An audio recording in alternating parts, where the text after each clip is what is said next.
Green light. Hey, red light. good morning. Welcome to Dads with Coffee. Good morning. How are you all? You know, it's Thursday. You know what? Some weeks can just be a grind, you know? Some weeks are filled with bubbles and joy, and some weeks are not. yeah, It's just the way life is sometimes. I took all of last week off. And I Yes. slept in every day. Now you're regretting it?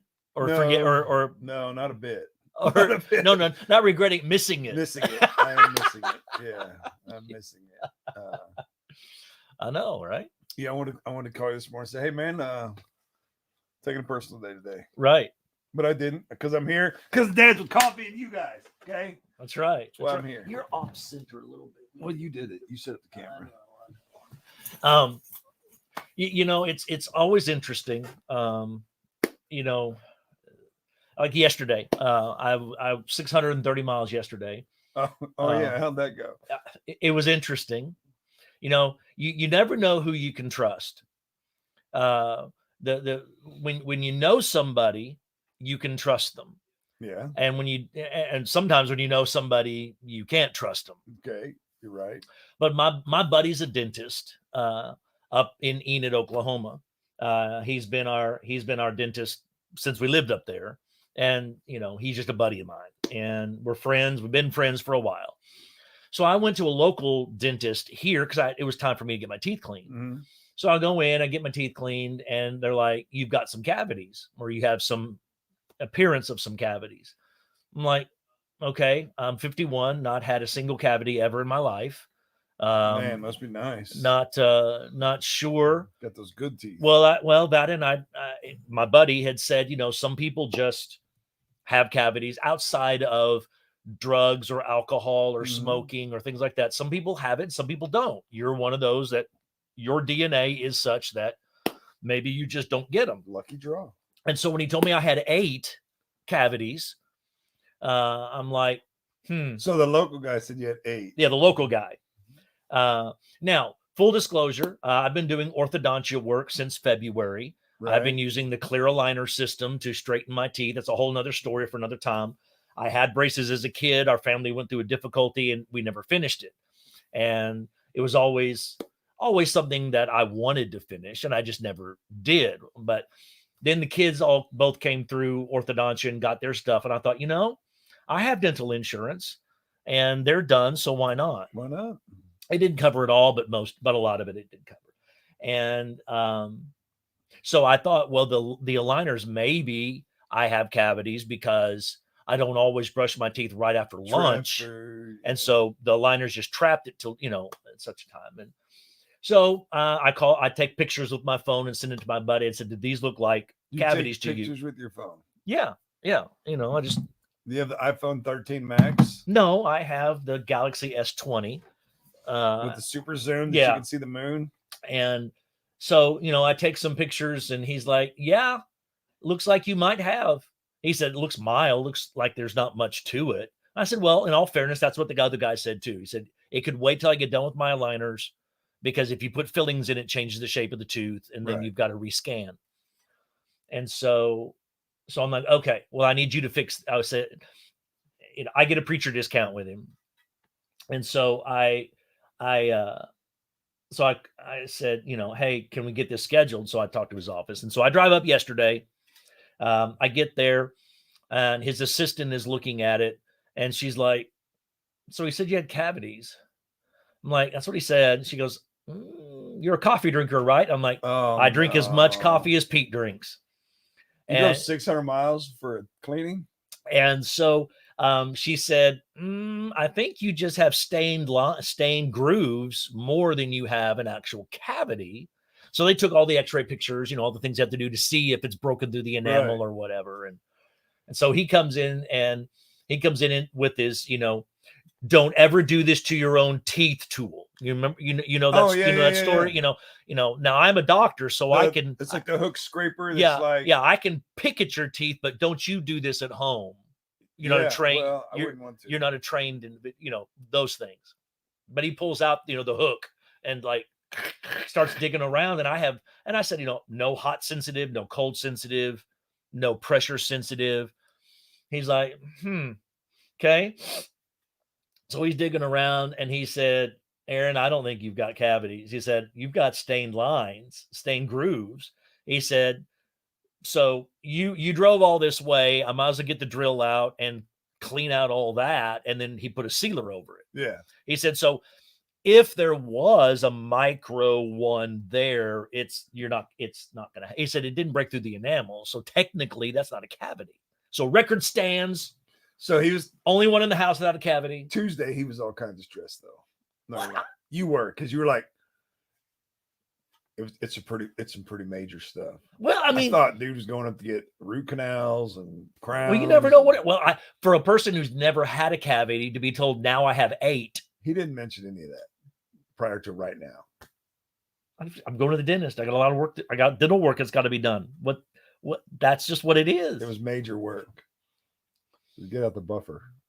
But and so I do that, and I drive back home. And but it is what it is. But I trust him. And it's like if he says it's not a cavity, it's not a cavity, because he's very good at what he does, and I can trust him. And you've known him for? I've known him for many moons. See, Isabella and his daughter Emily are 17. Is it this guy right here? They're both seniors. No, that's Chuck. That's my senator buddy. And my banker. But our daughters grew up together, because when we moved to Perry, Bella was 2.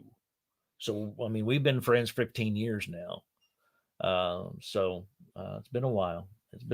A hot minute, as the kids say. It is, but yeah, it was kind of funny. It's like, wow, drove all the way up here to do this, but hey, it was cheaper than cavities. Better than the alternative. Cheaper than cavities. And you didn't have to get your teeth grinded on for nothing. Right. If you stayed local. And I kind of got to thinking that, here I am simply trying to get my teeth straightened, and before I found out, all I'm trying to do is get my teeth straightened. And here I am now, I have 8 cavities. And it reminded me of the scripture that anytime I try to do good, evil is present with me. Mm-hmm. And I just thought how that plays out in other areas of life so easily and so quickly. I mean, Paul just laid his heart on the line there in Romans chapter 7. And I love the fact that he says, I found a law to be true, not a theory. Right. He said, here's a law. If I try to do good, evil's going to be right there. And basically what he's saying is that if you're not trying to do good, the devil really doesn't care. Doesn't give a hoot. Nope. But if you are trying to do good, well, then now evil sidles up next to you and offers you options. Mm-hmm. And it's so true. Anytime I see, when people make a commitment, people ask me, why do you pray what you pray after somebody's baptized? I usually pray that they be protected and they be, aided and secured over these next several days as they're. Yeah, because that's when the attacks really come at you. Because the attacks come at you so heavily when you're trying to do something good, or trying to make biblical choices, or trying to make holy choices. The devil's going to be right there to give you options that are very attractive, very annoying, to distract you and to get your attention off of what it is that needs to be happening. I mean, I find it in my own life. I find it in families. I mean, our family, your family, it happens to us all, that we deal with this law too. Now, sometimes we don't want to admit it.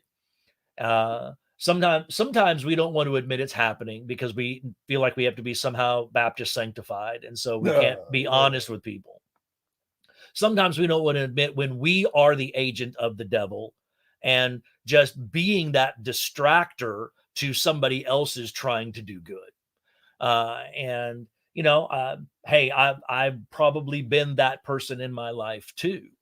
But that's the cautionary tale. Probably all have at one point or another. But there comes a time of maturity that we have to recognize if we are being that person, that maybe we need to shut up and sit in a corner. Mm-hmm.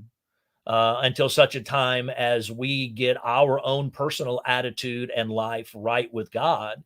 so as to not confound, conflict, or confuse the right thing that may be happening, the appropriate thing that may be happening, the biblical thing that may be happening.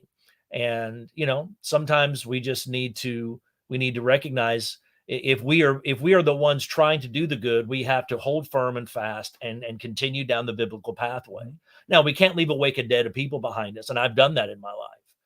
I've pressed on so hard that I've left people. Now, and that's not healthy either. Right. So we have to be aware of that reality, and we also have to be aware of whether or not we are being that agent, that tool for evil, and we don't even know it, because we talk the spiritual talk, we use the spiritual language, we try to spiritualize everything, and the reality is we're doing nothing there with that.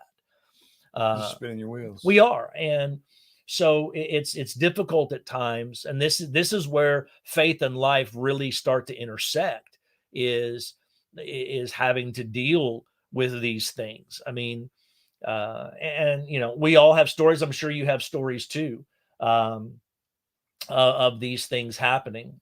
But we've got to be aware, and we have to and so this is 300 miles up, 300 miles back. These are things that go through my head.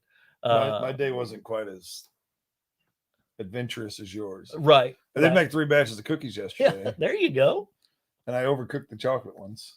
Actually, I realized late last night, that I put too much cocoa powder in my chocolate cookies, and therefore they were dusty. Bitter? Dry. Or just dusty? It was like dry. Yeah. It would have made a perfect crumble. Joanna said, I would like to take those cookies, put butter in it, and make it into a pie crust. There you go. Oh yeah. I threw it in the garbage. You could have made a pie crust. You could have, but I didn't. You were so mad at it, you didn't care. I was upset with these cookies. I don't have time for a pie crust. It was so bad. It was so bad that I was this close to remaking the whole batch. Yeah. Because they were bad. And that's one of my favorite. If I had more Reese's peanut butter chocolate chips, right, I would have made more. Right. But there's no, if you have peanut butter chips, I want them. Walmart doesn't have them. Kroger doesn't have them. I got the last bag at Kroger. Everybody's out of them. Who's using all the peanut butter chips? You know what it is? People are making that giant Reese's cup that they can't buy online because they sold out too fast. And now you can make your own. Some TikToker figured it out. You can always make your own. I mean, that's awesome that you can make your own. No, they're using all my peanut butter chips. I can't make cookies. I see. Okay. I want one good batch of peanut butter. Whenever you try to do good, evil's right there to try to thwart you. Look how that comes full circle. Oh my goodness. Hey, we have to be careful what we say today. Do you know why? It's December 2nd. No. We Roger is back today working on our internet. And currently he has the I know because we talked about this before, that if we say something that's too off the wall, he can turn the internet off with a single switch. That's true. So that's true. Hey Roger, we love you. We love what you're doing. Hey Nate, the chocolate chip and the oatmeal raisin came out just right. They were spot on. I didn't mess up the recipes. I used my brother's oatmeal raisin recipe. I don't know where he got it from.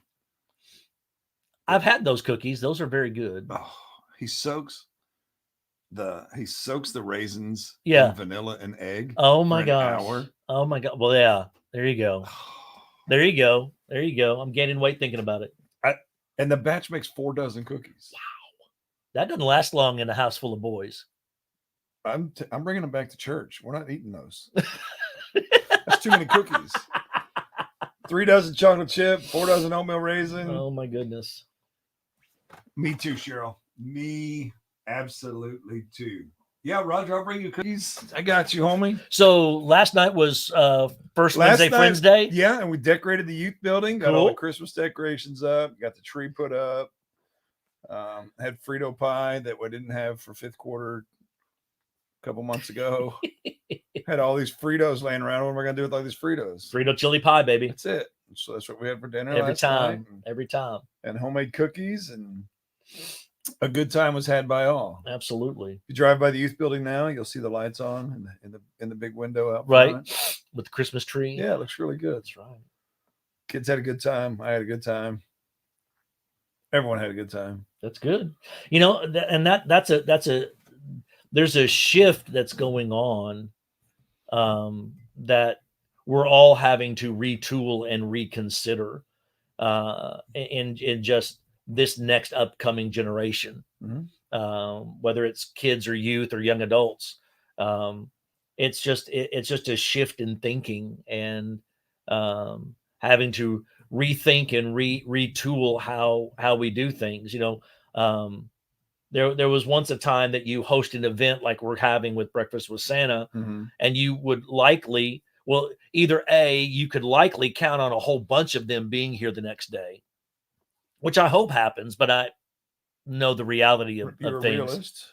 And there was a time that we were taught, anytime you have this kind of gathering, you preach the gospel and you call for an invitation.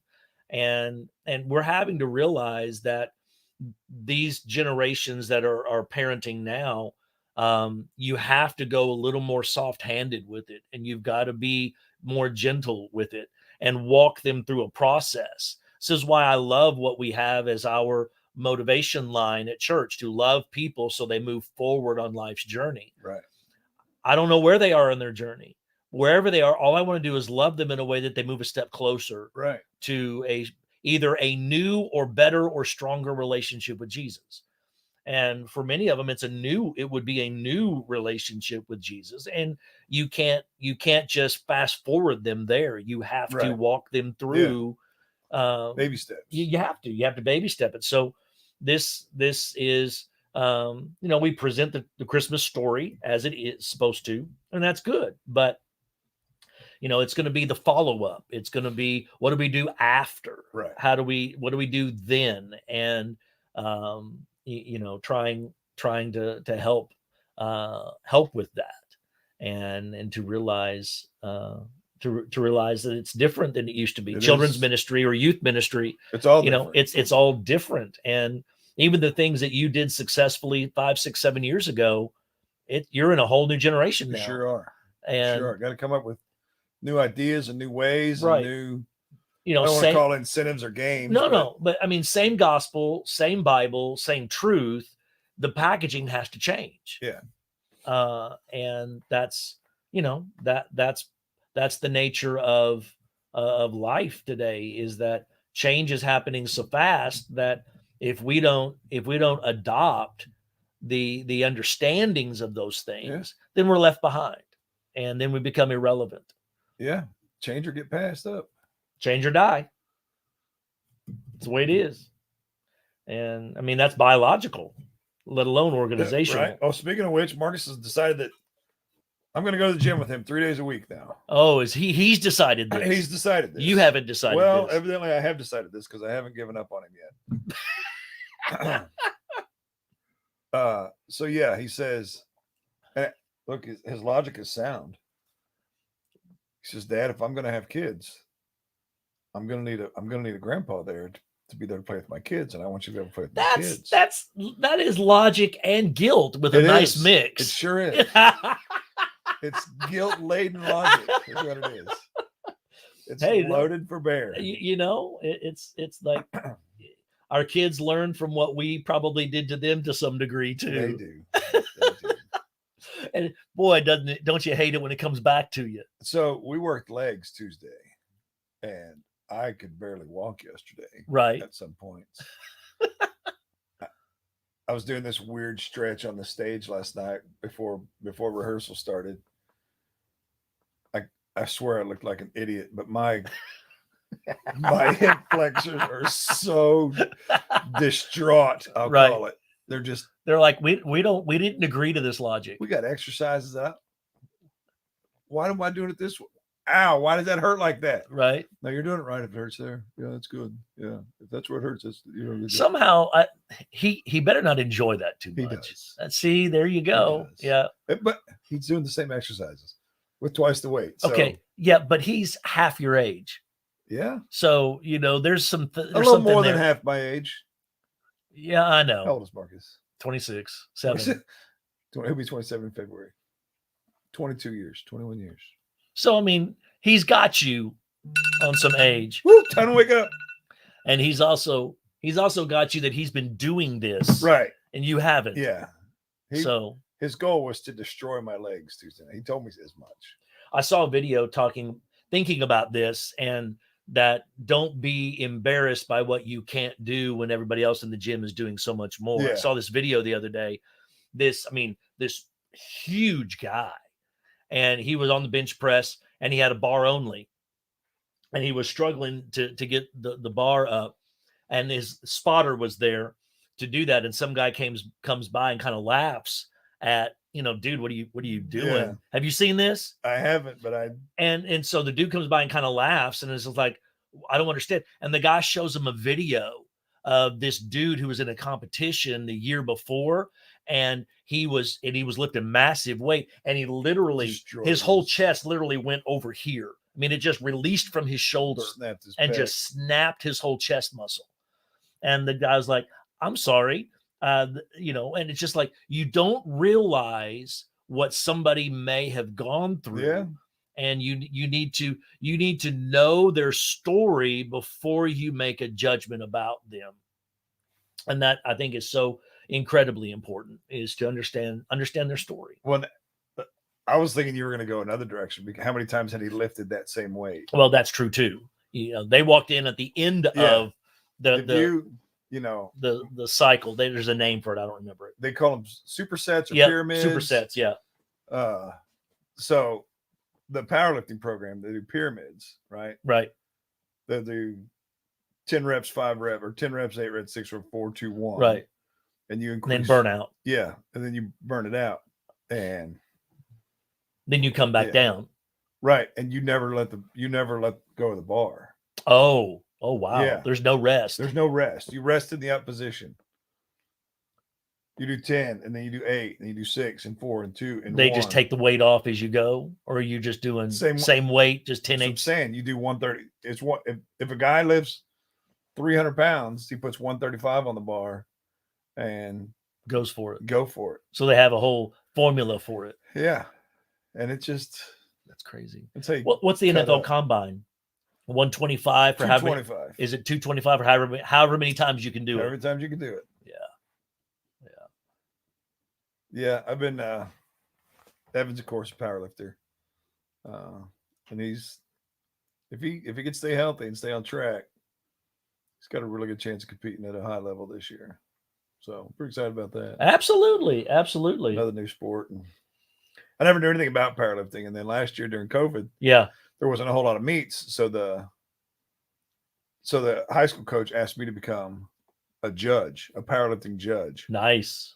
And there are some details in powerlifting that you just don't know about. I mean, there are certain things you have to do. Right. It's not just about getting the weight off the ground. It's the form in which you do it too. You have to have stability, control. Can't drop your weights. I mean, it's different. Well, yeah, there's all kinds of rules for sure. Let's see. 3. Nate almost brought some of that. See? Well, Nate, you didn't know I was bringing donuts.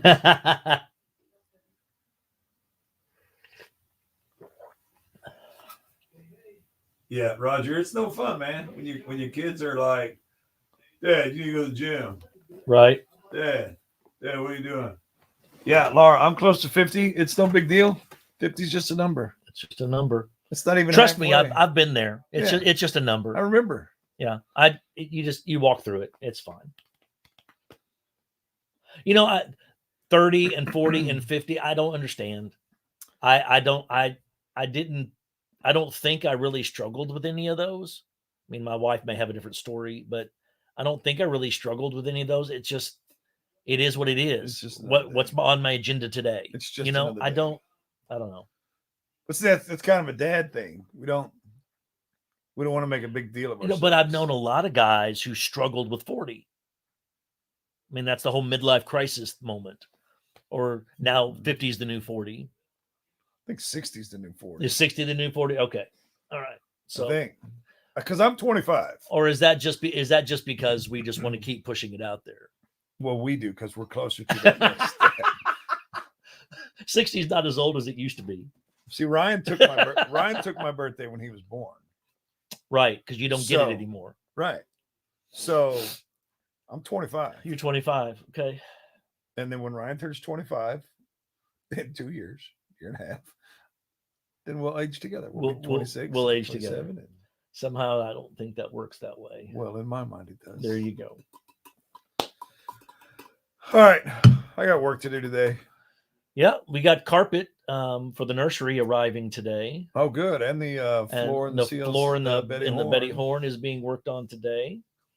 So a lot of things are happening. A lot of moving parts. A lot of moving parts. Chairs will be here by February. Yeah.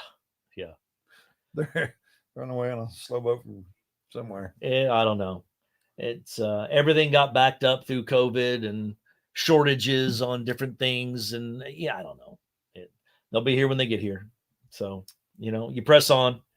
And we'll be here when it gets here. That's right. So as you go about your day today, and you try to do good, and you find people that are not wanting to be helpful with that, just understand it's a law. It's a spiritual law. Just be ready for it, and you'll be able to pray your way through it, and it'll turn out just fine. So, hey, we'll see you guys this weekend in person or online, either way. Love Reimagined. But yes, we're going to start our new series called Love Reimagined. In Luke 1 this week. So, yep. Well, at least for the scripture guided part. Yes. Yeah. This week, I'm talking about reframing love, looking at love from a different perspective of how do we love our neighbor. And so there'll be some challenges there. So we'll talk about that on Sunday. So if you can't be there online. That's right. See you guys. Love you guys.